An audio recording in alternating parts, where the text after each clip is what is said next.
green, red roses too. I see them bloom for me and you, and I think to myself, what a wonderful world.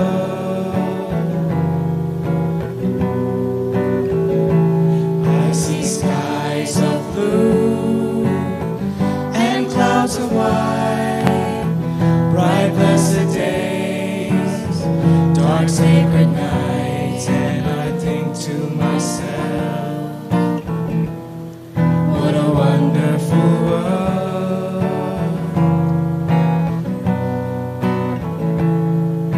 The colors of the rainbow, so pretty in the sky, are also on the faces of people going by. I see friends shaking hands, saying, how do you do? They're really saying, I love you. I hear babies cry, I watch them grow. They'll learn much more, I'll never know. And I think to myself, what a wonderful world.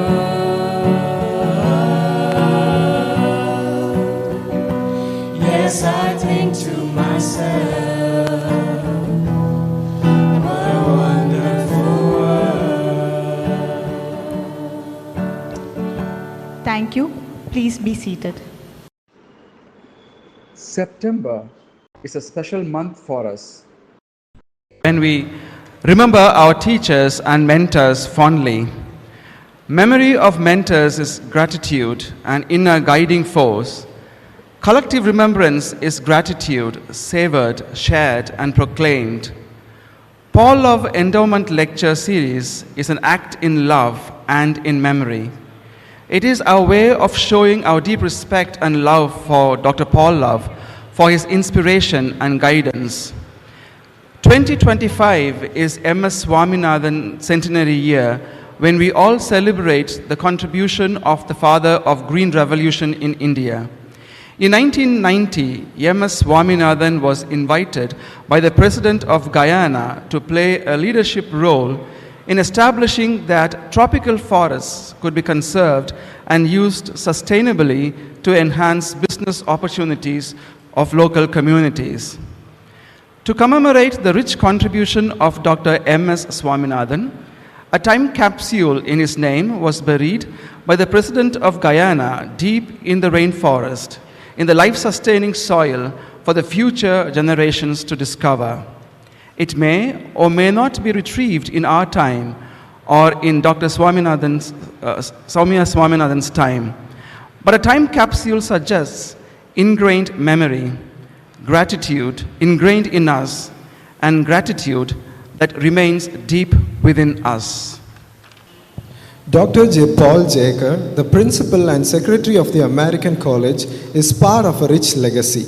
He is a proud son of the much respected former principal, Dr. Peter Jayapandian.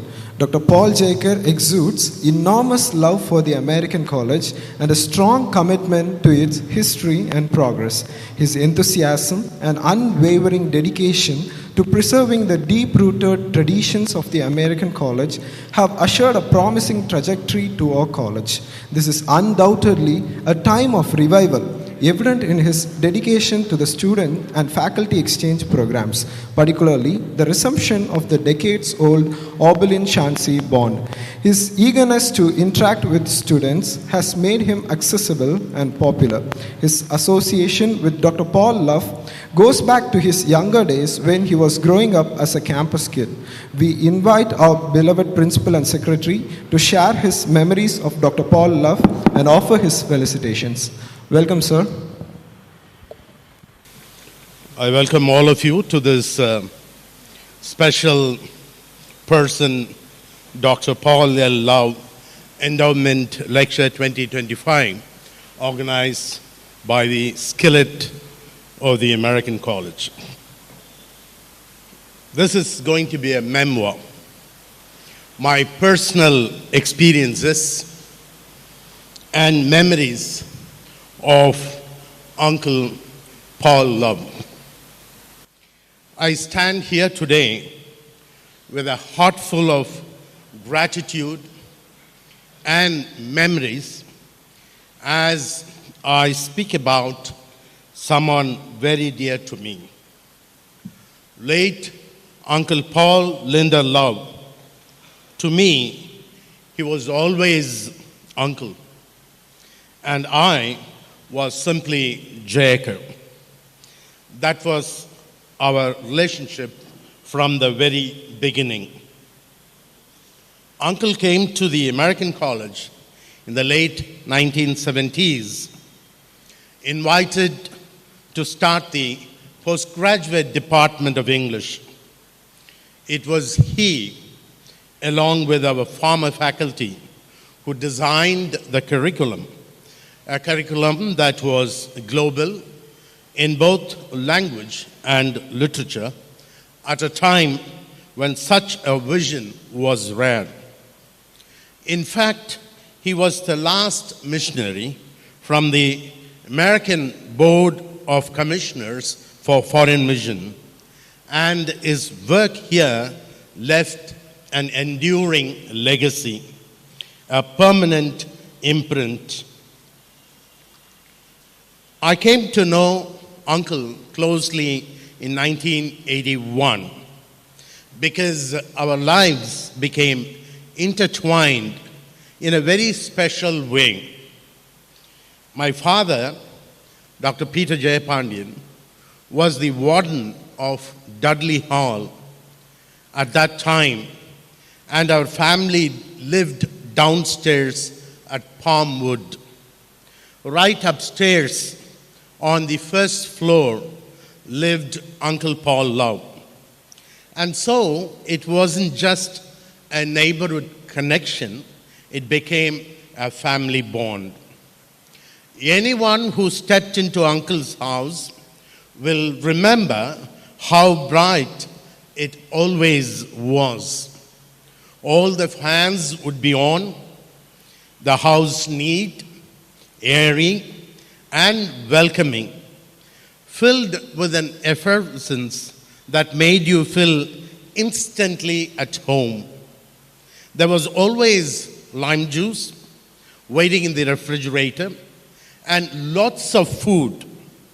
For us children, it was like the house itself had a smile. And then there were the small things that only those who lived close by would know. For instance, you could always tell when Uncle had left for college, not because we saw him, but because the unmistakable fragrance of synthol soap, sometimes little, would waft down. Some of my generation will remember those little ads with the waterfalls, freshness, and the greenish yellow color soap well.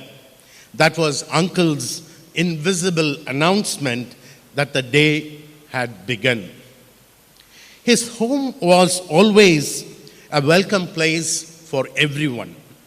Akkas and Annans, a couple of people sitting here, students, colleagues, friends, they would come for relaxations, discussions, classes, lunch, dinner, and also often Akka Premila too, who would not hesitate to stop by her home downstairs to grab a quick bite from my mother, whom she fondly called Akka. My mom was a generous sharer, so there was always an exchange of snacks, cakes, cookies, little homemade delights, traveling up and down the staircase between our homes. For us children, going upstairs was a special joy. We would speak in broken, funny English, and Uncle would always receive us with so much warmth. But here's the beautiful part. Uncle had a unique way of teaching. He would gently frame his replies as questions, not correcting us directly, but nudging us into better English. I sometimes think that the little English I managed to speak today owes a lot to those informal lessons on the staircase at Palmwood. Now, Uncle loved quietness, but as you can guess, I was not always quiet. Our houses, divided into upstairs and downstairs, were essentially one, and sound, as you know, travels. My mother, and often my father too, would say, "Shh, don't be so loud. Uncle is upstairs." But of course, noise has a way of slipping through. At Christmas especially, I had a tradition. I would burst a cracker exactly at midnight. Without fail, the next morning, Uncle would meet me with that loving smile and say, "I heard it." Never a scolding, always just that gentle humor. Uncle's legacy at the American College is not only in the postgraduate department of English, but also in SCILET, the Study Center for Indian Literature in English and Translation. Out of his deep love for Indian writing, he built SCILET into one of the most prestigious research libraries in the world for Indian literature. Scholars from across the globe have benefited from it, and generation of students continue to draw on that treasure house of books. But his generosity was not just academics. Uncle would have helped scores of students in their education, quietly supporting them when they needed it most. He made it a point to give students all the books they needed for the MA English program, because for him, reading was essential. He also gave jobs to students in the library, a thoughtful way of helping them financially while also nurturing their academic growth. We lived together like this for almost 6 years. Later, when my father became principal of our beloved college, the American College, we moved back to campus again in 1987. And that beautiful bond with Uncle was renewed. My father would invite him to dinners along with his friends, and I, as usual, was always there, happy to greet Uncle and sit by him. When Uncle shifted to Barton House, visiting him was just as delightful. His home was once again filled with freshness and life. Potluck dinners were common in those days, and Uncle always made them such lively times. I remember going to the PG library for study hours, and Uncle would always find me a quiet space, encouraging me in his own gentle way. And then there was Cody. The Rock Cottage in Kodaikanal. The whole American College community loves Rock Cottage. Even now they keep telling me, we need to go there again. Uncle would always ask me about it, and we shared many lovely memories there. Kodai had its own charm, but Uncle's presence always made it more memorable.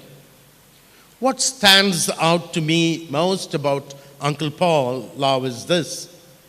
He was a person of grace, warmth, and subtle humor. His very presence made a place brighter, more welcoming. He had a way of teaching without ever seeming to teach, of correcting without making you feel wrong, of loving without conditions. If I may use my own phrase, I would like to call him Uncle Beautiful, because there was a beauty about him, not just in appearance or action, but in the very way he carried himself, lived and related to others. Today, as I remember him, I can only thank God for giving me the gift of such a wonderful uncle in my childhood, one who left behind not just lessons of English, but lessons of life. Thank you and good morning again to all of you. So, as the principal of this college, it gives me great joy to welcome you all to the Paul Linda Love Endowment Lecture 2025, organized by the SCILET of the American College. A very special word of welcome to our distinguished speaker, Dr. Soumya Swaminathan, Chairperson, MS Swaminathan Research Foundation. We are honored by your presence and look forward to your lecture on impact of climate change on women and children in India. Welcome, ma'am. I also warmly welcome Dr. Premila Paul, Director SCILET, my colleagues from the Department of English and from other colleges, and most importantly, our students. A very special word of welcome to the students of Lakshmi School, whose presence adds cheer and promise to this gathering. Finally, I extend a sincere welcome to the friends of SCILET and the American College. Your support and encouragement continue to strengthen us. Thank you. Welcome, all of you.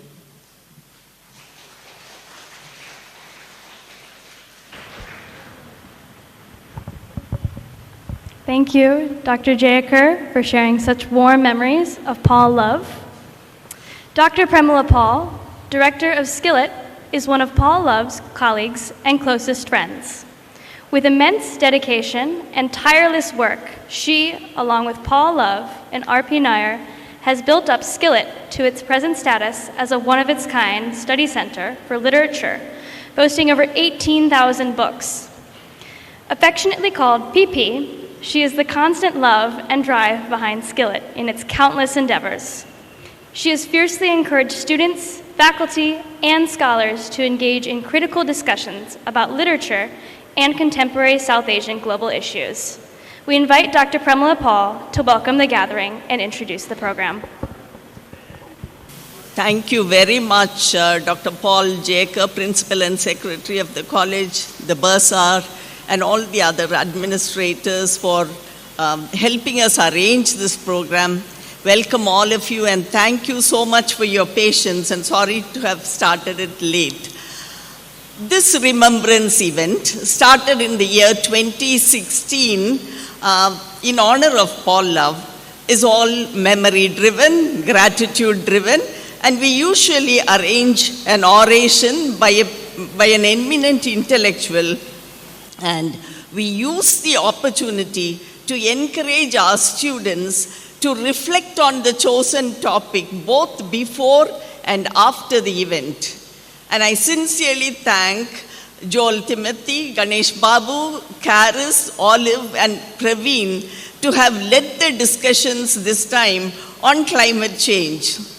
And the students converge in SCILET after the lecture to narrate and listen to Paul Love stories. They are usually at their storytelling best. It is never a literal replay of the past. Newer and newer versions emerge each year, all leading to a better understanding of their eternal bond with the teacher and also the phenomenal experience of Paul Love. And the retellings, very importantly, carry the values of Paul love and subtle directions for our own mission in life. Thus, the Paul love narratives and the R.P. Nair relatives, we make it a point we make sure that they do not remain part of a passive archive. We make sure also that our mentors live in and through us to energize the next generation of students. There are family bonds and also bonds of choice. Paul Love, as Jacob just mentioned, he has always been more family than friend and more friend than family. He loved India, he lived in India for more than 6 decades. For him, national borders and hierarchy, they were totally irrelevant. We never saw Paul Love as a one-dimensional paragon of virtues or embodiment of goodness. In fact, his quirks and eccentricities, as the old students would know, they were as fascinating as his noble qualities. And Paul Love never expected us to represent excellence either. But he was a very, very demanding teacher. He just wanted us to maximize our efforts. He wanted to see excellence in our efforts. And he stood by the vulnerable, the ignored, the weak, and pulled them up to be on par with others. All giving mentors, when they leave us, they leave not just rich memories, but a huge, priceless impact and a strong work culture. We feel the continued presence of Paul Love and Nairji in all that we plan, in all that we do. Very, very recently, just a couple of weeks ago, Madurai lost a remarkable institution builder, Padma Shri Dr. Namperumal Sami. He belonged not just to Madurai, but to humanity. Along with the Aravind team, he tirelessly worked towards the eradication of needless blindness. He may be no more with us, but the work continues seamlessly with another Padma Shri, his doctor wife, Dr. Nachyar, leading the way. In times of profit-driven market, she makes sure that the same sensitive humanitarian spirit is sustained. This incredible Padma Shri pair, Namperumal Sami and Nachyar, I'm mentioning them specially because they are basically farmers at heart. This incredible pair practiced exactly what Dr. Swaminathan professed. They did their part in sustaining the natural wealth. They could plow back to the soil what they received. Celebrating this Paul Love event in the centenary year of Dr. M.S. Swaminathan, with his distinguished daughter, Dr. Soumya Swaminathan, has very special significance for us. One reason why SCILET team is so drawn to the Swaminathans is also because of the Buddhalingam library that they have lovingly built up, named after Soumya's maternal grandfather. It's a large print collection and archival back issues of journals. It welcomes readers and researchers. SCILET may be a very small library, but the legendary scientist Dr. M.S. Swaminathan showed keen interest in visiting SCILET along with Manohar Devadas, our distinguished alumnus. But inability to find the right time and also the failing health of Dr. M.S. Swaminathan, Paul Love and Nairji, we really could not make that happen. But I'm sure Soumya Swaminathan's spirit would represent his spirit there in this event, It's common knowledge that M.S. Swaminathan led India out of mass famine, led India out of hunger, breeding new high-yielding varieties, rice and wheat, all adapted to the Indian soil. He upgraded India from self-sufficiency, he made it enhanced it to exporter capacity. And when in Cambodia, when the rice wealth was completely destroyed, he stepped in to innovate again. He may have been showered with so many awards, hundreds and hundreds of awards from different institutions from different continents, titles, honorary doctorates, citations, medals. They can only be listed and chronicled. But I want to mention in brief 3 important quality awards which I find are heartwarming and highly memorable. When Dr. Soumya Swaminathan visited Viluppuram, where 90% of the farmers are women, there was a spontaneous, joyful cry, "Your Appa made this happen." And I'm sure this was a very gratifying, exciting experience for her. And Dr. Swaminathan empowered women by making a resource sharing possibility there. He knew what would happen if women are empowered. He made their voice matter. He made sure that their voice carried benevolent power. And the next anecdote, I would say, also translates to me into a big, big award. He was a staunch supporter of people's movements that worked for protection of ecosystems. You know that he convinced the Odisha chief minister to stop all the industries that he had planned in coastal regions, and mainly because they were the breeding and nesting ground of turtles, endangered turtles. And M.S. Swaminathan vehemently opposed the hydroelectric project in the Silent Valley in Western Ghats that Prime Minister Indira Gandhi had planned. He convinced her to build a rainforest biosphere reserve there. She was certainly miffed because it was a pet project.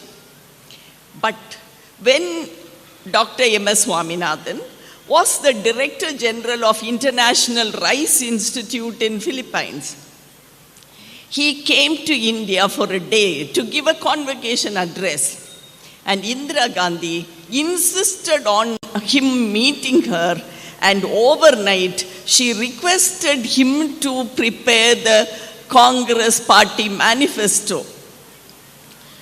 It is amazing that a man who had objected to her pet project was asked to draft the pet manifesto. This shows the enormous admiration and respect that she had for M.S. Swaminathan as a person, as a leader, and also as an amazing scientist. In the year 2013, he received the Indira Gandhi Award for National Integration. The third one was an act of amazing love. The way a person demonstrated the application of M.S. Swaminathan's technique of breeding in another area. And this was done by a leading horticulturalist, M.S. Veeraraghavan. He managed to produce a new high disease resistant magenta purple rose, and it has come to be called M.S. Swaminathan rose. A rose that could bloom in any land. It could spread aroma, but also, more importantly, it could spread the message of endless possibilities. M.S. Swaminathan Rose is a big presence now in all the flower shows, and it figures in books on Indian flowers. Soumya Swaminathan grew up in the best learning environment. Her family composition seems to be too good to even dream of. How could so much talent, so much knowledge, so much expertise, so much human goodness could reside in the same family? How could so much greatness and so much humility reside comfortably in each member of the family? Meena Swaminathan, the mother, is a renowned educationist and child care expert. She is the one who initiated and popularized mobile creches. Her use of theater to empower people, and her books like Ways to Drama and Who Cares, those have endeared her to people who really value the power of art, who also believe in gender equality. Empowering women for the whole family was not a social gesture. It has become a human growth imperative and a necessity. M.S. Swaminathan, the father of Green Revolution in India, was a lone male in the family, outnumbered by high achiever women, Meena, Soumya, Madurai, and Nitya. In fact, SCILET, we got to know Nitya first because she is a gender development specialist who teaches in East Anglia, University of East Anglia. And her daughter Anandi, who plans to come to SCILET sometime, has specialized on Indian literature, translation, and also she is particularly interested in the different versions, Indian versions of Shakespeare. So very soon, hopefully, we will be able to present to you another brilliant Swaminathan product. They have all been humanists, conservationists, scientists. They all have strong faith in science. They also have strong faith in humanity. It is so great that they do not see science and humanities as antonyms. They could all follow the parental footsteps, but also they could prove that newer paths can be made by just walking. They all made news in their respective fields with their achievements. But you can see that the common denominator in all their work is the commitment to marginalized. Soumya Swaminathan has made a global mark as a clinical researcher and also as a scientist. The proverbial glass ceiling, gender gap, all these were totally irrelevant for her. She focused so much on hard work and on path to progress, and she could very well integrate her knowledge of nutrition, medicine, public health, and biodiversity so beautifully. And in pre-pandemic days, she worked very much for stigma-related health issues like eradication of tuberculosis and AIDS. She wanted to work towards cost effectiveness and also affordable health care for all. Soumya was the most visible face of science during the pandemic and the most trusted voice of humanity of science. With her impeccable communication skills, she could bring a healing touch and a tone of reassurance in the way she spoke, and she could promote pandemic preparedness. And nationality for Soumya was an artificial barrier to all the scientists. To address health issues, public health issues, she insisted that we should not work in silos, Duplicating research, duplicating outcomes. It is important for all scientists to pool resources, knowledge, expertise, and perspectives to fight diseases. She could connect with the underprivileged people as easily as she could connect with the high-level policymakers and also political leaders. This is the way she has successfully converted research findings into effective programs and impactful policies. The way she had convinced the leaders about the efficacy of vaccine to prevent cervical cancer, and the way she has drafted the surrogacy bill to end commercial surrogacy in India. These are huge, huge contributions. Soumya Swaminathan, there is no destination as far as research is concerned. So her biography, beautiful biography by Anuradha Mascarenhas, bears the apt title, At the Wheel of Research. The focus has always been on the work, never on building up an impressive CV. She was so reluctant to be the protagonist, be the subject of this book. But the journalist, Anuradha, she managed to convince her so that she could narrate this incredible life story, incredible research story. And this is a life that needed to be chronicled. And because she continues her research with so much vigor, and I'm so hopeful there will be more and more volumes. SCILET, as I mentioned, is a small research resource center that hopes to build a community of readers, a community of thinkers, and a community of even writers, taking inspiration from the climate warrior Greta Thunberg. Her book, No One is Too Small to Make a Difference. In SCILET also, we try our best to make a small difference in small, meaningful ways. Thank you very much, all of you. Thank you, ma'am, for introducing the significant contributions of Dr. M.S. Swaminathan to us. Fantasy sports platforms create dream teams.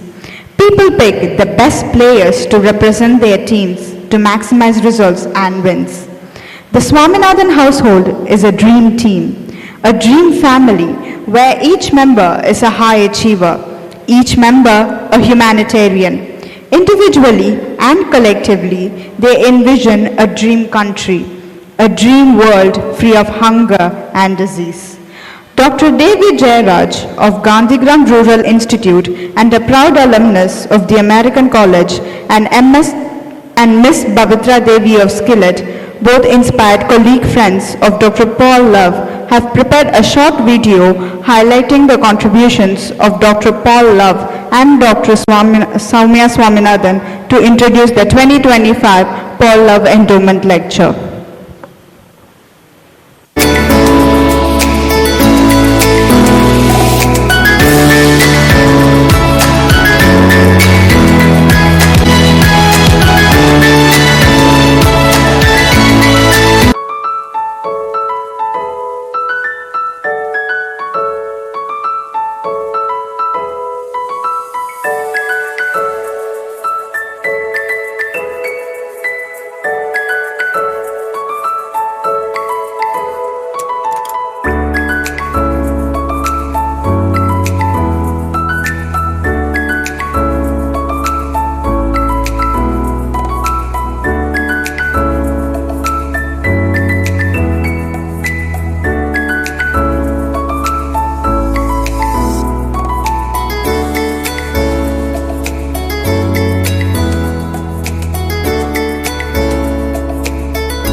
Every year in August, SCILET, in collaboration with Kodaikanal International School, conducts its annual creative writing workshop for students.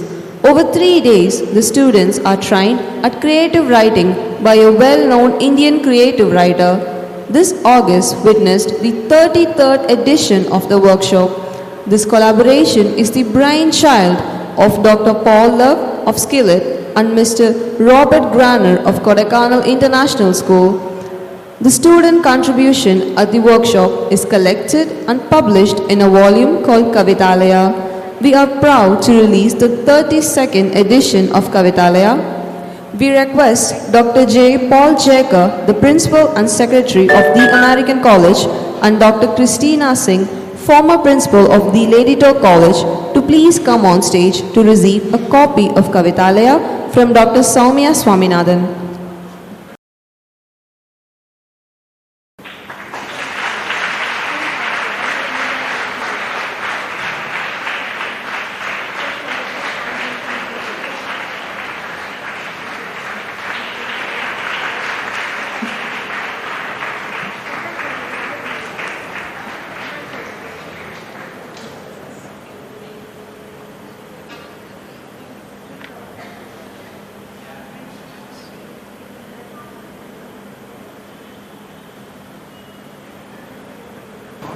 Thank you.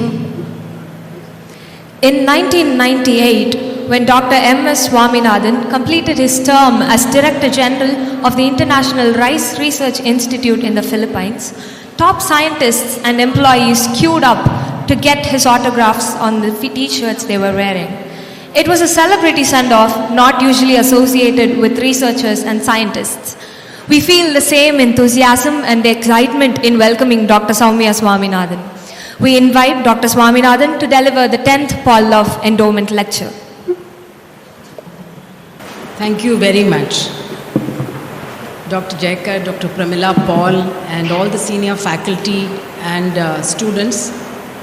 It is quite overwhelming. Actually, there's such a beautiful presentations that were made before that. I'm at a loss for words.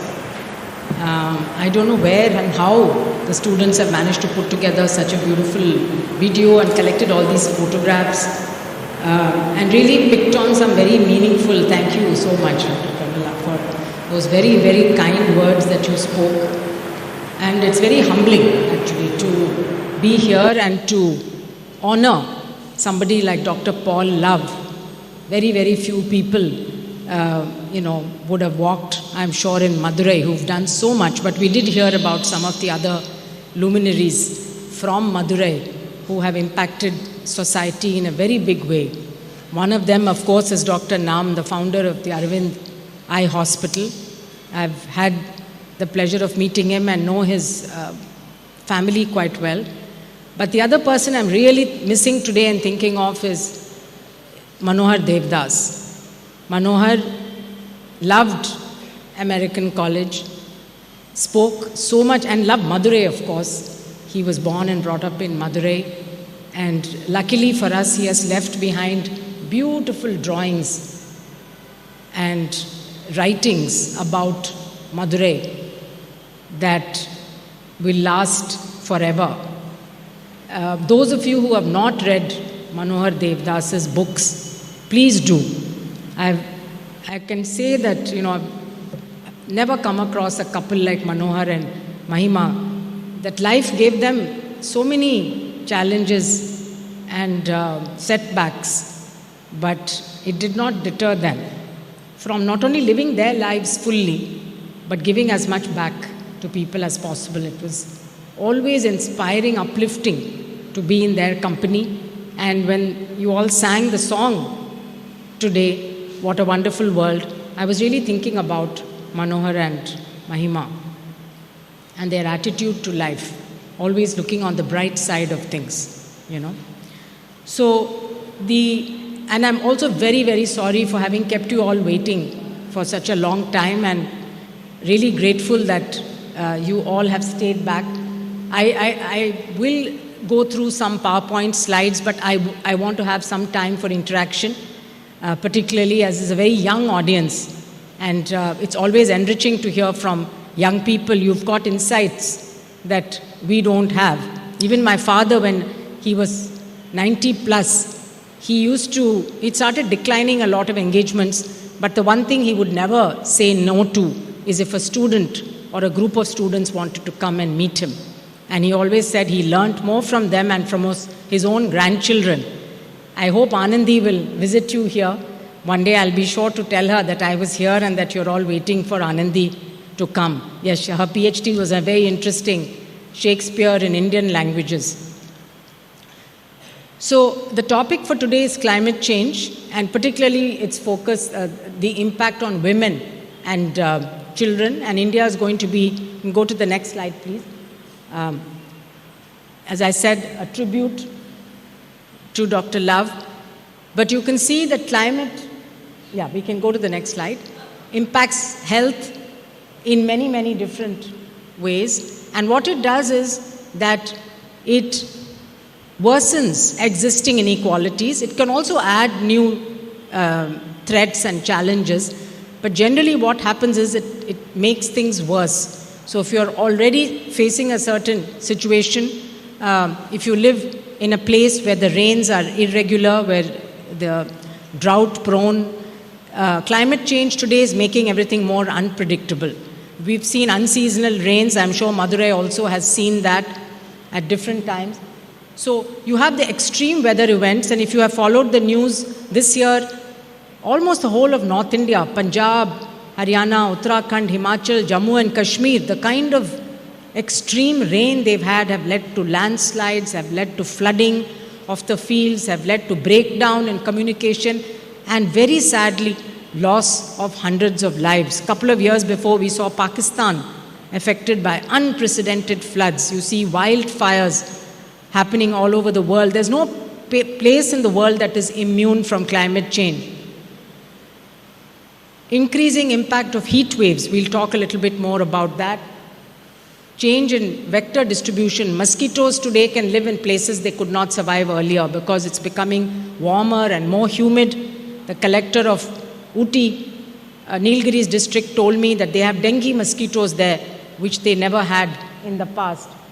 There's climate change and air pollution are both interconnected. We'll talk more about that.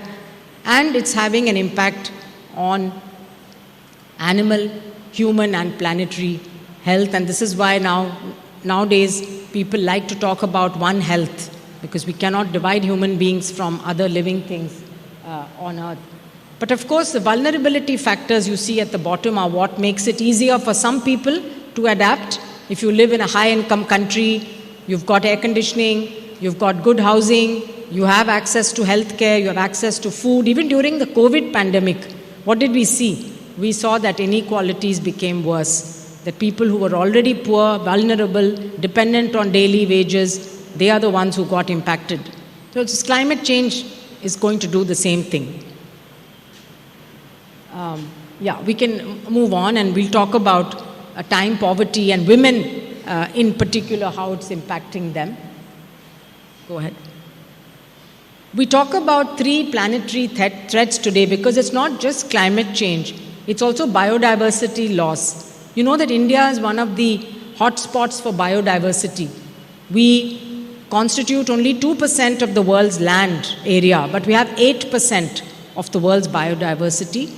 And 4 of the 16 biodiversity rich areas are in India, and they are considered hotspots. Why? Because we have a large population as well. So when you have a large population trying to live within a particular limited natural resources, what happens is that you end up losing those natural resources very rapidly. Industrialization, urbanization, the need for more land to grow food, all of this is resulting in cutting down the forest, encroaching into areas where human beings were not there before, and losing a lot of our traditional varieties. If you ask your grandparents today, they will tell you about vegetables, fruits, and food which they ate, different types of rice that used to grow in these areas, all replaced with hybrid varieties and popular varieties of crops. So agrobiodiversity is something that's vanishing very, very fast, and it's of concern to us because many of those crops may have properties that make them climate resilient or drought resilient, but we will never know because we have allowed them to disappear. We have not studied them scientifically. So there's a big program now. The Swaminathan Research Foundation is also part of that movement of forgotten foods, what we now call opportunity crops. They used to be called neglected crops. We think it's better to call them opportunity crops and study them scientifically. And now today with genomic sequencing and all, you can find out the genes that are conferring certain climate resilient properties. About 25 years ago, the foundation actually did that. They took genes from mangroves. As you know, mangroves grow in saline environment, and they inserted it into rice to see if the saline tolerance can be transferred, the properties from mangrove to rice, and it was successful. But because it was considered a genetically modified rice, the experiments did not go further. So climate change, biodiversity loss, and pollution are three intersecting threats, and fourth one I will add is increasing inequalities in the world today. Next. So probably can't see, the slide very clearly from the back, but essentially what it shows is that there are many ecological determinants of health, okay? So if you say, why am I healthy? It is not because you have a hospital next door. You literally have a hospital and medical college next door, right? But that's not why you're healthy. You're healthy because you eat nutritious food, you drink safe water, you have access to sanitation, you're breathing clean air, drinking clean water. These are the determinants of health. You go back and you live in a proper house. They're called the social, environmental, economic determinants of health. So climate change can impact many of them, through wildfires. It produces more of air pollution. There's water shortage. There are droughts. You get water contamination. So these are the ecological determinants of health. And then, of course, climate has impacts on the health system, on people, supply chains, and so on. Yeah, next. And, many of the wars that you see today in the world, they started because people did not have a way to earn their living. Their lands became dry. There was no water anymore. This set up a migration. And when large groups of people start moving out, they're called climate refugees. This will lead to unrest. It will lead to conflict. So looking ahead, water is going to be the most precious resource in the world. And any future conflicts that arise are really going to be around access to water. So there are many such projections. The IPCC, as you know, has different scenarios. In Paris in 2015, the countries of the world agreed to limit warming to 1.5 degrees. We have failed to do that. We did not reduce the CO2 emissions, and we are in a year or two away from crossing that 1.5 degrees threshold. Now the world is saying, okay, let's limit it to 2 or 2.5, because every degree rise in global temperature will have huge, huge impacts, not just on humans, but on all living beings, including marine environment. We cannot see under the sea, and we don't know the speed at which coral reefs are dying. It is very scary. And once coral reefs die, the fish in that environment will also not be able to survive. So coral reefs in the sea are like the forests above land. Just that to most of us, unless you're a scuba diver or a snorkeler, we wouldn't even know what's happening underwater. So very big impacts are projected, but somehow the world is fighting, not agreeing, and the rich countries which need to do much more to reduce their carbon emissions are not doing it. So they are not keeping up with their commitments. So again, lots of projections, heat-related deaths would go up. Now this is more recent work looking at India, what's going to happen in India. And this graph kind of shows you the places which are most prone to high heat, going by historical records, but also looking ahead to the future. urban areas are going to be hotter than rural areas. You know, a city like Madurai or Chennai, there's so much of concrete everywhere that does not allow, that actually reflects heat back. And as a result, what is happening is that night temperatures are going up more than day temperatures. You can see in this graph the night and day temperatures going up. Night temperature going up is actually more harmful. And when you combine it with humidity, the heat index actually is what determines. So today, if it's 33 degrees outside, that's okay. But if you say it's also 80% humidity, then the actual temperature feels like 45. And then what the human body is feeling is 45. So body, how does it respond? It responds, we try to get rid of the heat because our core temperature has to be kept the same.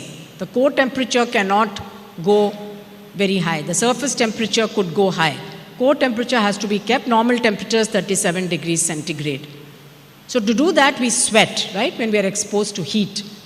Now you sweat and sweat, but then when the humidity is high, the sweat doesn't evaporate. Sweat doesn't evaporate, your body doesn't cool down, core temperature goes up, your heart starts actually pumping much faster, and you can get into heat-related, what we call dehydration, then you go into a heat stroke eventually, where you collapse because the brain, the heart can no longer function. And every year now we are seeing an increasing number of heat-related illnesses and heat-related deaths being reported across India. In fact, this happens in Europe also.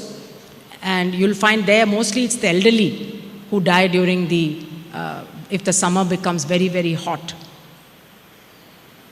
So the next, we did a survey to, thank you, to look at how does heat impact women and children. Yeah. Oh, I can advance it, okay.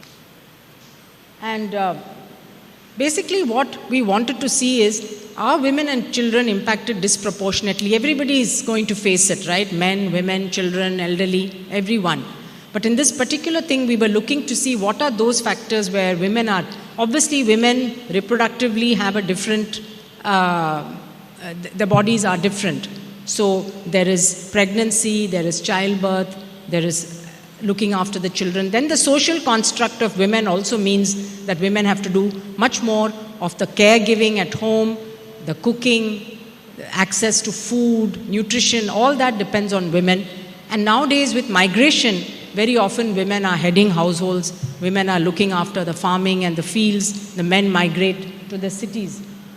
So just to highlight one or two things, when we looked at districts that are affected by flood or drought over a period of time, and we looked at health indicators from the National Family Health Survey, we find that more women are underweight, more women are dropping out of antenatal visits. There is a higher proportion of intimate partner violence or domestic violence. That was very striking. There was a very large, significant increase in domestic violence in those areas which are exposed to repeated drought.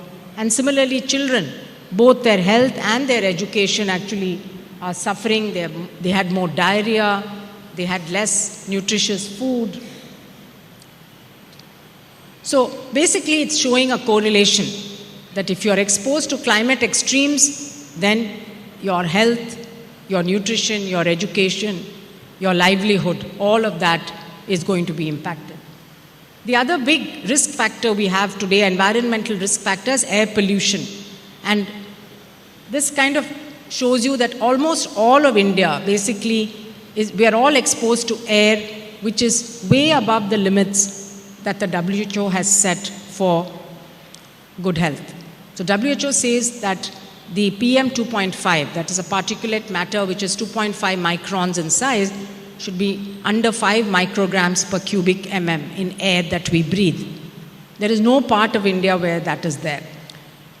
We have our own national standard, which is at 40 micrograms. So WHO's 5, we are at 40. But large parts of central and north India do not even meet the 40 microgram limit. It gets worse in the winter because of the geological conditions in North India. But even those of us in the south, this graph shows as though we are all green. But if you actually look at your own city's air quality index, you will see that it's not. This also impacts us in a very big way. In India and in large parts of Africa, women are still using biomass. As you know, we have a big LPG program in India, the Prime Minister's Ujjwala scheme. Almost every household today owns an LPG cylinder. Tamil Nadu is a relatively more developed state, but if you go to any of the northern states, you walk into a village, you will see that women still go collect firewood and are using cow dung, firewood, etc. for their cooking needs because they cannot afford to get the refills of LPG. And also the LPG dealers are sometimes far away and they say we cannot send our van for 20 kilometers to deliver a cylinder. So there are many reasons, but economic access is one of the most important. So when you look at pollution, there's household pollution, mainly because of this kind of biomass burning, and there's outdoor pollution or ambient, which is because of industrial emissions, because of vehicular emissions, because of construction dust, sometimes because of agricultural stubble burning. And then the indoor and the outdoor obviously both add up to increase our pollution levels. And these small invisible particles, PM2.5, they actually go into our lungs, into the bloodstream and all over the body. So it's not only the lungs. We think, okay, air pollution means your lungs will be coughing, you'll be getting asthma or COPD, yes. But it also goes to your brain, it goes to the heart, it goes to all the organs. It's now been shown to increase in diabetes, increase in dementia, Parkinson's disease. And if a pregnant woman is exposed to it and the newborn, then you can, even during that early stage of brain development, air pollution has a very, very negative impact. So there's enough data now. We don't need more data to show that air pollution is bad for our health. Of course, every day papers are coming out. Even yesterday there was a paper saying that early onset dementia may be impacted by air pollution. But what we need obviously now are solutions. There's also something called, apart from CO2, which we all know carbon dioxide is the main greenhouse gas. You've all heard of greenhouse gases. But there are other gases which are poisonous, which are toxic for us. They're called short-lived climate pollutants. This is methane, the hydrochlorocarbons, tropospheric ozone, nitrous oxide, sulfur dioxide, and waste dumps. You know, our dump sites where we go and dump all our waste, garbage, improperly handled waste sites and dump sites are where many of these gases are produced. They contribute to global warming, and they also contribute to a lot of bad health impacts, particularly for children. So for people who live around dump sites, or for the rag pickers and others who are working in the dump sites, very, very bad for their health. And in fact, if we can act on methane and reduce methane, it will have a dramatic impact on the rise in temperature. So this graph actually looks at 5 countries in South Asia. The first one is Bangladesh, then Nepal, India, Pakistan. So 4 countries. The third is India. And what you can see is that the contribution of the dark red bar is the contribution of PM2.5 to life expectancy. And on the left, you'll see a green bar, which is tobacco, okay, cigarettes and BDs and so on. And the light gray bar is malnutrition. So 25, 30 years ago, malnutrition in India contributed to bad health outcomes. Today, it is air pollution is the #1 contributor to our poor health outcomes through heart attacks and all the things that I was telling you about. And when heat and air pollution are both there together, then it's even worse for us. This is a study from India. Just you can see this graph that as the number of heat wave days goes up per year, your all-cause mortality, that is your death in hospitals, also goes up. There's also a lot of projections on mental health. Very little work has been done in India. So we are starting a study now to look at mental health impacts of heat. And if you already have a psychiatric illness, it gets worse. But even if you don't have a psychiatric illness, the chances of anxiety and depression actually are higher when there is heat. There's one interesting study. Interesting, it's very worrying, but I think a lot of young people here, so I should tell you. There's a group called the Sapiens Lab. Tara Tyagarajan runs that program. She lives in the US. And what they do is they do mental health surveys online to look at well-being. How positive is your mental health? So you have to answer a set of questions. It's a survey. It takes about 20 minutes, I guess. What they found is that the mental health of people in the age group of 18 to 25 years today is much worse than older group. See, generally, the most optimistic group is 18 to 25 years, right? You're the happiest group. And then the very old are also happy. These are the two extremes where people are very, very happy. But now what's happened is after COVID pandemic, this mental well-being of the 18 to 25-year age group has come down a lot.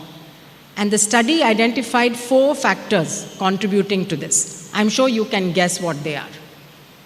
What do you think are the 4 factors that could not make you feel so great? Yes. Mobile phone, exactly. So time spent on mobile phone or on any device, that's number 1. And the earlier you've started using it in, age-wise, also the more the impact. 1 is that. Second, anyone else? What happens when you spend a lot of time on your device? You're spending less time with people, less time with your friends, with your family, or even if you're sitting together, you may all be on your phones, right? So that was a second factor. There are less social interactions. Interacting on Facebook is not the same thing as interacting in person. So that was a factor number 2. What's the third one?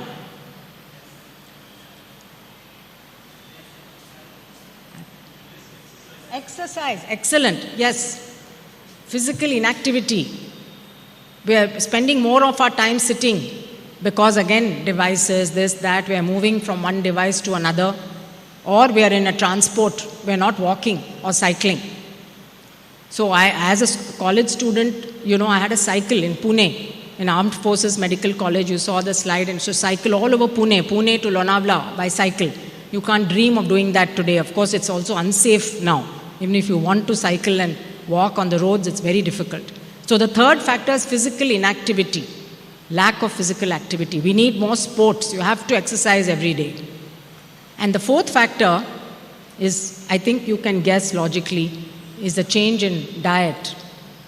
The increase in ultra-processed foods. We're eating out of packets all the time. We're running from here to there. Have a drink, have something sweet, eat a package or buy something ready-made, eat it. That all has high salt, high sugar and high fat generally. So ultra-processed food as opposed to fresh home-cooked food. So please remember these 4 things because you can change these 4 things and you'll see your mental health getting better. Of course, heat and other things you can't do, but whatever we can do in our control, we should do. So I think we've spoken enough about heat. Let me move on.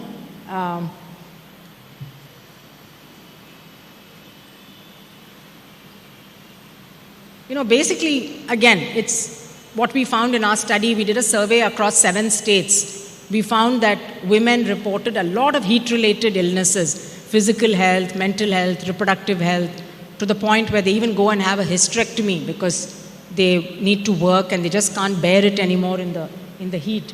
But we did find these social differentials. Again, not surprising that scheduled caste, scheduled tribe women had much worse experiences. So if you're in the poorest wealth quintile. And the other factor is that our health systems are still catching up, not yet fully prepared. You see when there is a flood, the health center is also flooded, right? When there is a landslide, the health center is also impacted. The roads are washed away. So when we think about health system for the future, we have to think and plan differently. We need, for example, if someone walks in with a heat stroke, you need to cool this person down immediately. You need ice, you need a tub, you need air conditioning. So those facilities are still not there, and we need to equip ourselves. But also I want to tell you that it's not just that women are getting impacted and they are all pavams and helpless. No. Women are also at the front lines. Who are the healthcare workers? They are mostly women, right? Over 70% of the health workforce are women, particularly the ones on the front line. Our Ashas, our Anganwadi workers, our ANMs. Women are also the first line at home. They are the ones who have to handle problems and emergencies. And tribal women, indigenous women they call in other countries, we say tribals, they are the ones who have been conserving our biodiversity. If you go to Odisha, you go to Karnataka, you go to Madhya Pradesh, you go to the tribal areas, even in Tamil Nadu, we go to Kolli Hills or Kalrayan Hills or Javadu Hills, it's the women who are still growing the millets, the siridhanyam, and have conserved despite the fact there hasn't been much attention or research or government programs. Now, of course, after the International Year of Millets in 2023, there's a lot more awareness. But in terms of actual support for millet farmers, there isn't that much as yet. So women are definitely key to building climate resilience in communities. Climate change affects all of us, but not equally, as I've explained. Countries do recognize the importance of gender. As you know, everybody now recognizes gender is important. But if you look at the composition of delegations that go to the United Nations or that go to IPCC or even to WHO, women are still in a minority. There are cities, groups that have started taking action. This is an example from the Ahmedabad Heat Action Plan, where the city had a terrible heat wave in 2013. They had a lot of deaths. They decided, no, we need to act. So they started putting shelters, started providing, making sure there is water, there is shade. They started painting some of the roofs. They started educating people about how to protect themselves against heat. Similarly, the Mahila Housing Trust is an NGO that worked with many other women's groups and focused on low-cost, affordable solutions. But we need much more of that. So we're really looking for young people, for startups, for entrepreneurs to come with solutions which are suitable for us. So as I close, I just want to say, okay, what is it that we can do? Countries at the international level make commitments, they have plans, they're supposed to do certain things, but as individuals also, we also need to be aware. Overall, of course, the solutions which are needed to mitigate climate change, we've got to reduce CO2 emissions, we've got to reduce greenhouse gas emissions. So this is why it says retire coal plants, invest in clean energy and efficiency, retrofit and decarbonize buildings. You see this building, an old beautiful building, it still has natural light, natural ventilation, and it's built in a way that's suitable for this climate, right? It's meant with a high roof. This is how traditionally people used to build their homes. But you see the modern buildings, the modern skyscrapers and multi-floor buildings, high-rises, they have a lot of glass. They may not have big windows. They certainly don't have high roofs. The materials that are used are different. And as a result, you need air conditioning. You can't survive there without air conditioning, whereas here we are all comfortably sitting even in the middle of the afternoon. So we've forgotten our traditional practices, which were good for the local climate, and we all moved to the Western model of building our cities, and now we're realizing that's a wrong model. We've completely concretized everything. We need more blue-green spaces in our cities. So I hope in Madurai also there'll be a movement of young people, blue-green infrastructure rather than grey infrastructure. Shifting to electric vehicles, okay, that's something that is happening. Improving public transport. You see, in London, the metro, the underground system in London and the buses are so good. And in many other cities in Europe, you don't want to take a car. You know you'll be stuck in traffic. you actually want to take public transport, fastest way of getting there. If we invested in public transport, then you could reduce the number of cars on the road. You also make people healthier, because if you have to take a bus, you have to walk to the bus stop, right? So you automatically increase your walking a little bit. So it has a win-win solution. We need to halt deforestation and restore some of our natural biodiversity that we've lost. We also need to reduce food loss. You know, globally, 1/3 of food that's produced is lost either right after it's harvested, before it reaches the market, or after it reaches the consumer. In the case of India, once the food reaches our homes, we don't waste much. We are very, very good at not wasting food. Maybe now it's increasing because you order Swiggy and then you get such a huge package and you can't eat it and then you have to throw it away. But traditionally, if you cook and eat at home, we don't waste food. But a lot of food is wasted on our farms because we don't have good storage, cold storage, we don't have good transport. So the poor farmer puts so much effort into growing, especially fruits and vegetables. But because that infrastructure is not there, food is wasted. So food loss actually and wastage also releases greenhouse gas emissions. So another way of trying to reduce global warming is to address that. And then, of course, now there's a big global movement to eat more vegetarian food, plants, rather than animals, because for every animal that you eat, that animal has actually consumed 10x or 20x the amount of water that a plant would have. Naturally, the higher up you go in the food chain, the more your carbon footprint. So the more vegetarian you are, the less your carbon footprint. And again, the way in which in Western countries, cattle farms, poultry farms, livestock, high-intensive agriculture, high-intensive livestock farming is very bad for the environment, apart from it being cruel. So we need to go down rapidly in our greenhouse gas emissions. And on this slide, there are a lot of health co-benefits that I told you about. Public transport is a very good example. Increasing walking and cycling lanes in cities is good for environment, good for health.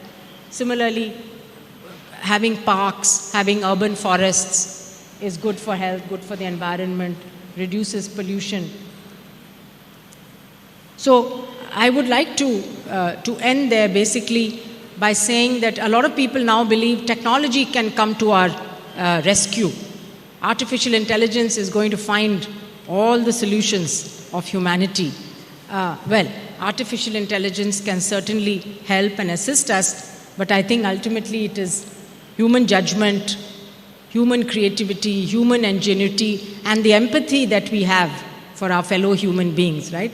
No artificial intelligence is ever going to have the empathy or the compassion or be able to inspire others or be able to think of a solution which can help that other person that you've just seen.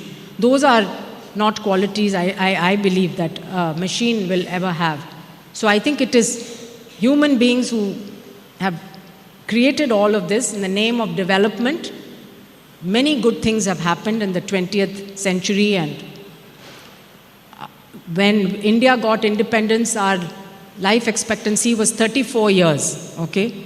So you could only expect to live to 34 years. Today, our life expectancy is about 72, and the goal is to go to 80. But we want to live healthy. We don't want to live unhealthily longer and longer. So the challenge now is we need to focus not just on one aspect of let's just improve human health or longevity, but we also need the environment where we can live happily, productively, and not make all the other species go extinct. The rate of extinction of species today is about 1,000 times more than it has been historically. It's always been there that species go extinct. The average rate is about 5 to 6 species per year. Today it's estimated that it's several hundred or even 1,000 species going extinct annually, every year, and we don't even know because we haven't documented all the living species in the world, even now. So this is why it's important, I think, also for science and humanities, liberal arts, creative arts, to come together and to work together, because we have to work in an interdisciplinary way to address the challenges which face us today. These are complex challenges. They are not very straightforward. If you have one infectious disease, you want to find a vaccine. If some brilliant scientist finds a vaccine, good, you have a problem that you can then solve, like smallpox or polio. Climate change is not like that. There's no one silver bullet, right? But it's here, it's now. And on the way from the airport, I was talking to my friends in the car about this book called The Ministry of the Future. I don't know whether you have it in your library. Who was the author again? Yeah, Stanley Robinson, Kim Stanley Robinson, Ministry of the Future. It's set in India in 2050, where India is so hot that you can't live. I haven't read the book, actually. I've been wanting to read it. Someone told me about this book. So that's that climate fiction. It's no longer science fiction. It's very much reality. And it's something that we have to address as society as a whole. And only you young people can do it. You've got to do things a bit differently than what our generation did, okay? You've got to think more holistically. You've got to think of the environment. And this is why, like you mentioned, Greta Thunberg, it's young people all over the world who are standing up and saying, what sort of world are you leaving for us?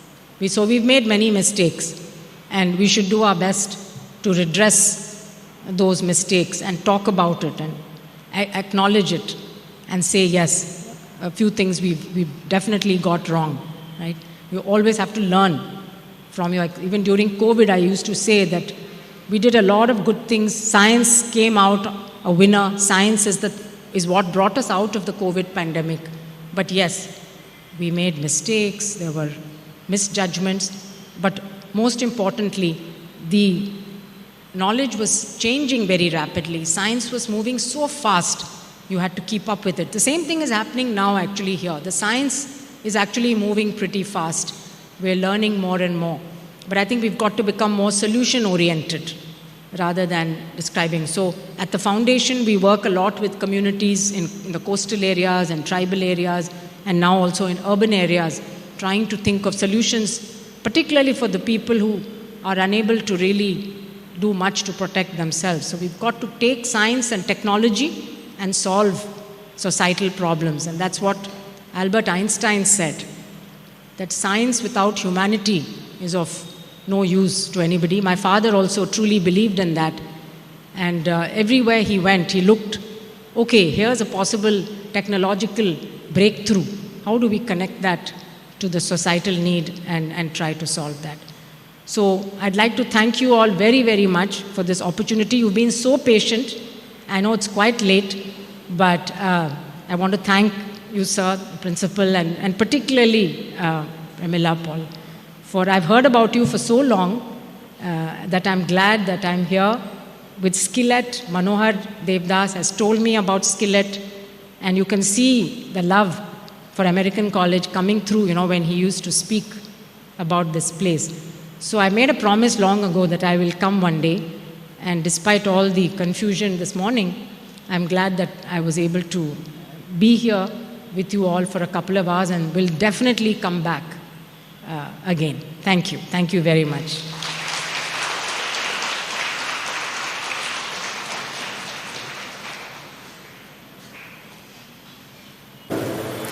Thank you, ma'am, for the timely message and the facts you have laid before us. With the same sense of urgency, we now open the floor for questions. Good afternoon, ma'am. This is Samson from First PG English. You mentioned about renewable energy, moving towards renewable energy. I have a doubt that while generation of renewable energy, there is still waste produced in those processes, like nuclear waste. And if we produce EV batteries, there we get heavy metals like lithium. Do we have sustainable methods of disposing such waste, or is it just a cover-up to compromise with our inefficacy to move towards a proper renewable energy solution? That's a really important question that you've raised. And we talk about renewable energy, we think, okay, great, we've solved the problem, but we've actually created some more issues. So every solution will create some unseen issues like disposal of e-waste. Huge amount of e-waste we generate, but also those critical minerals that are used for making the solar panels and the batteries and so on. They are actually mined from places where very poor people live. So if you go to the Congo and so on, it's very rich in lithium and these minerals. The people are so poor over there. Same thing happens in other countries also. So there's a lot of exploitation involved in these. So it's very good that you've asked this question. I can't give you a full detailed technical answer now, but these are the right questions to be raised because people must think of the solution for this. Yeah.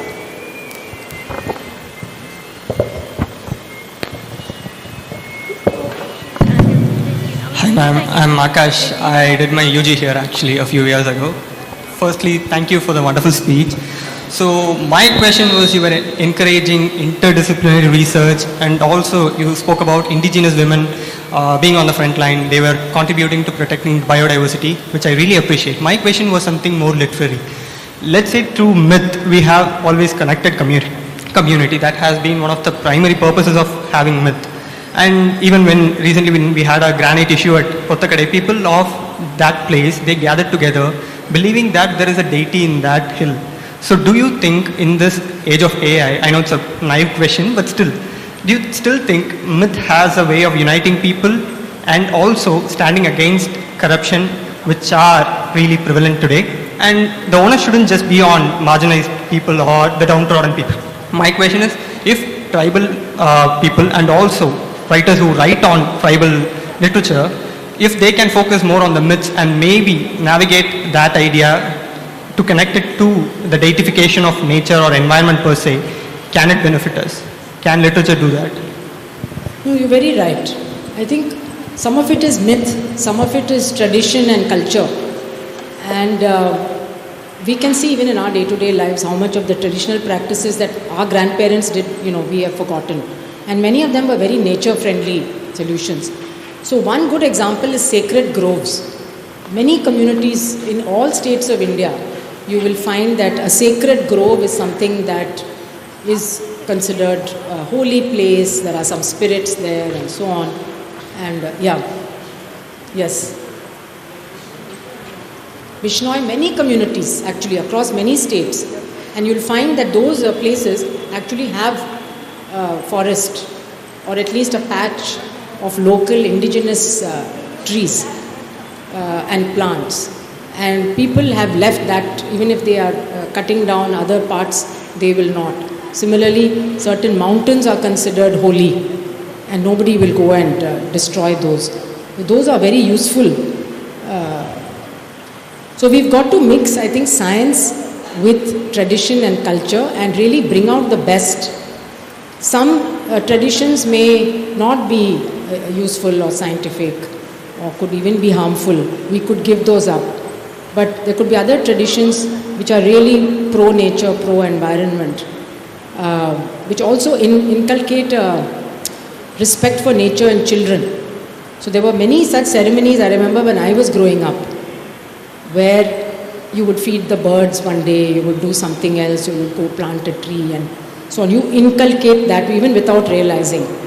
Every house would have a cow, you would be used to that. Now I think I am told that there was a survey done and children were asked, where does milk come from, where does apple come from? They didn't know. They said either supermarket or Swiggy, So that connection with nature is extremely important, what you're saying.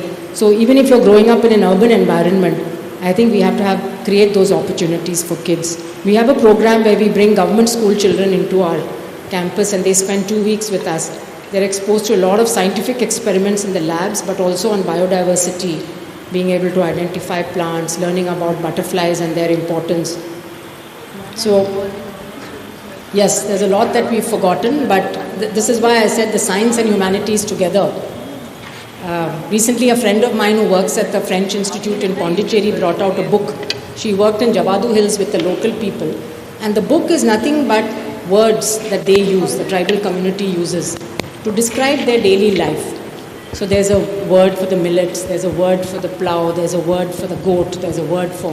So it's a little book with pictures and words, and the Tamil words that in the local tribal language and translated into English and French. Those are ways, I think, of popularizing a culture without, in a very nice way. Stories, literature, of course, are very important. That's why libraries are important. I hope people are still borrowing books and reading from the SCILET library. Again, a lot of digital content is replacing actual paper books now. But it's okay. If you read literature digitally or you read it, you must read. Recently I heard somebody give a convocation lecture. I think it was Amitabh Ghosh, the famous Indian writer who has written a lot on climate. I mean, all his books, The Hungry Tide, many of his books actually were very prescient, because I think 6 months after The Hungry Tide came out, the super cyclone happened in Odisha. So he, when he was giving a convocation lecture, was telling students, the one life advice I have for you is read fiction.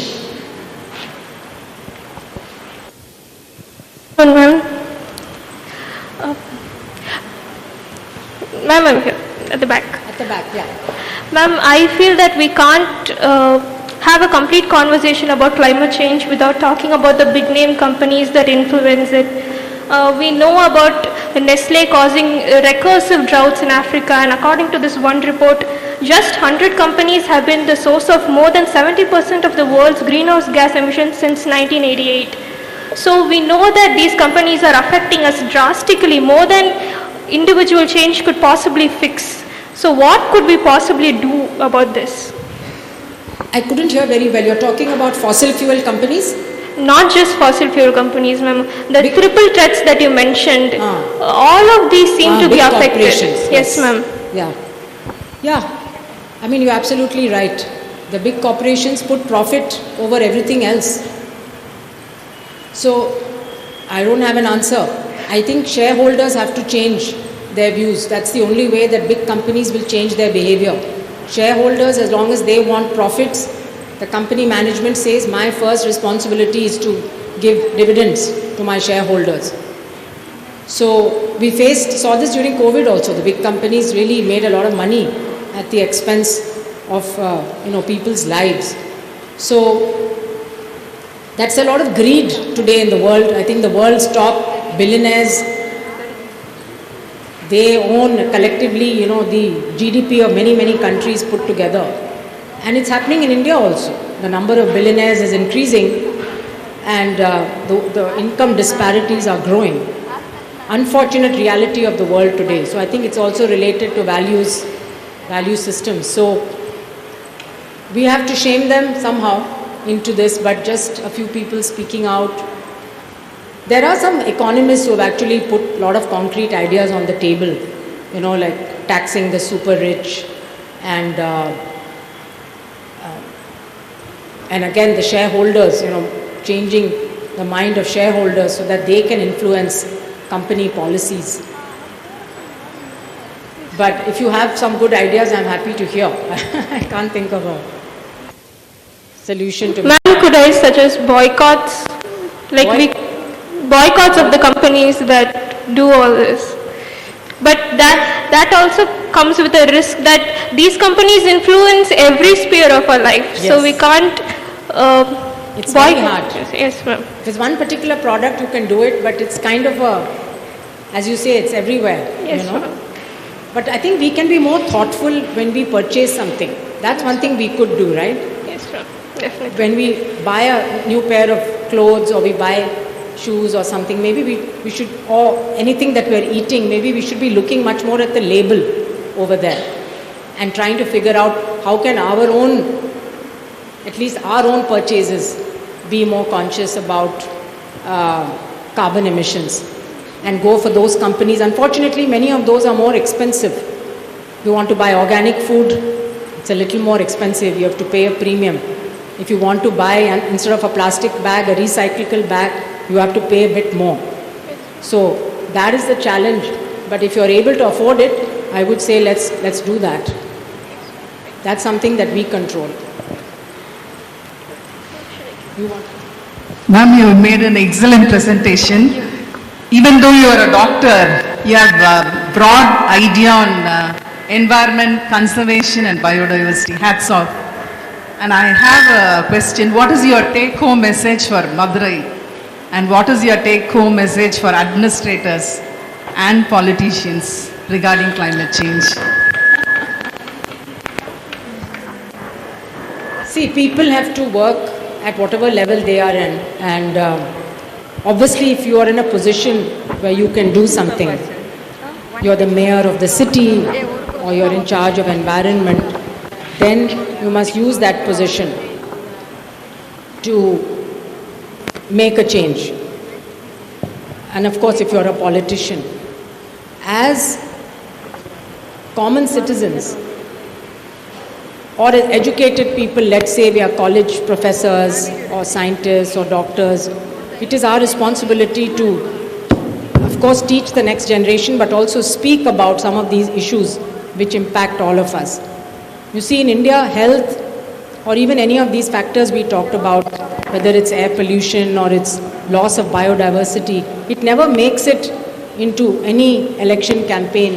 It doesn't make it into the political manifestos, right? So we also have to start demanding for certain things. We want clean air. Yes? Why would we subject ourselves to bad air quality which is affecting our own health and stay quiet about it? We want more nutritious food. So there are many ways of approaching it. If you're a researcher, you do research to find solutions or to do economic analyses. If you have able to reach politicians, convey that message to them. But also I think as a group, as a community, one becomes much more. You can also start doing things in your own neighborhoods. I live near the beach. We have a very, very strong network community there that cleans the beach, and that has now insisted that the Chennai Corporation must place, big waste bins and so on. And next week is the International Day of Coastal Cleanup. We're going to work with the fishermen there and see what are their needs that have not been addressed. They have a lot of waste gears, their old fishing nets, they go and throw it in the sea. It's called ghost gear. And a lot of marine animals get caught in that and lose their lives. Plus the plastic pollution in the sea, as you know, microplastics now everywhere. Very bad for our health again. So we need to demand that we can do better recycling. And then we have to cooperate, of course. When the corporation sets up, says that you must separate your waste, then it's our responsibility to separate our waste at home and give it. So again, so I think citizens can demand things, and they do happen when citizens start demanding things. But citizens must also cooperate and with the authorities when they try to do something, good. And then, like I said, our own personal choices that we make. Do you want to buy that second car, or would you try to use public transport and things like that?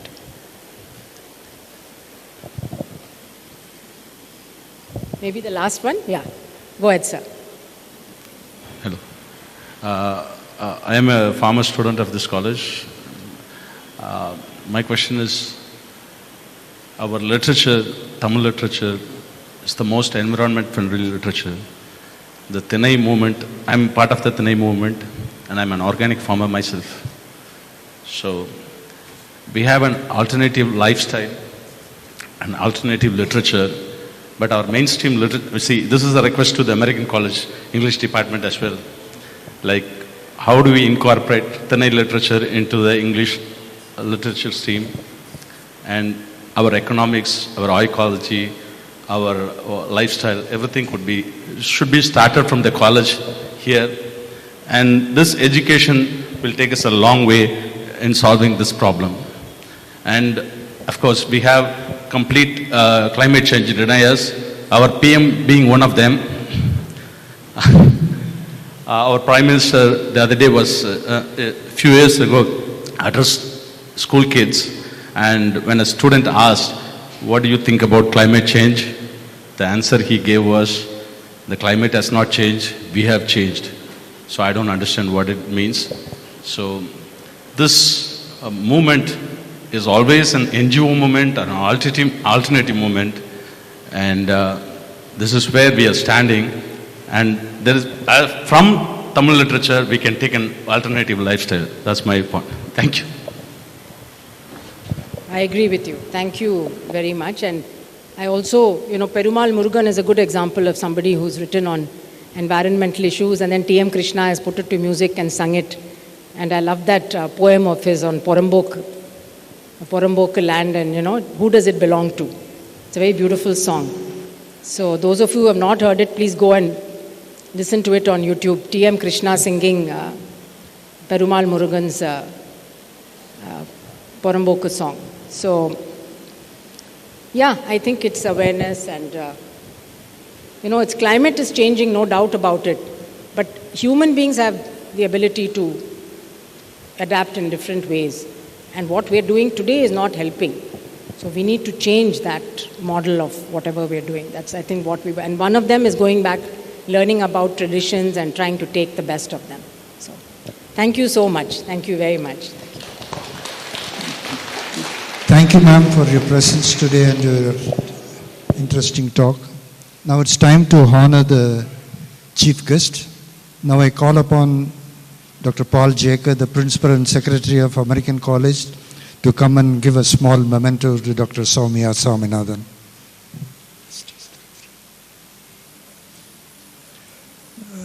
I call upon Dr. Beulah Mary Kamalam to come and give a small memento to Dr. Soumya.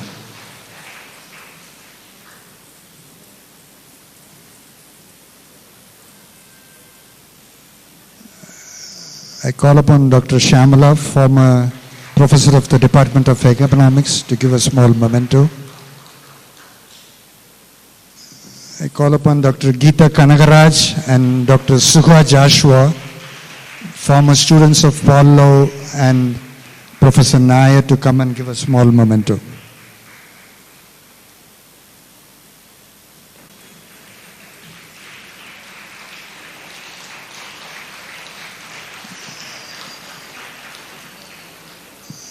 I call upon Commandant Somasundaram to come forward and give a small memento.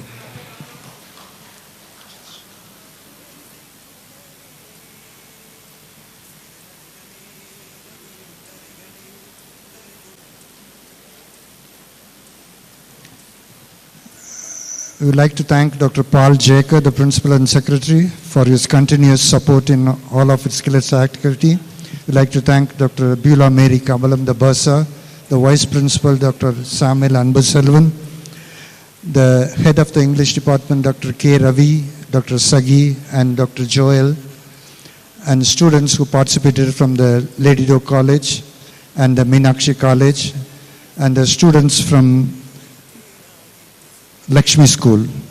The time capsule of gratitude commemorating the contribution of Dr. Paul Lowe and Dr. M.S. Swaminathan will remain deep with us. Thank you, one and all. Let us meet again in another program of SCILET. Thank you for your patience and your time today.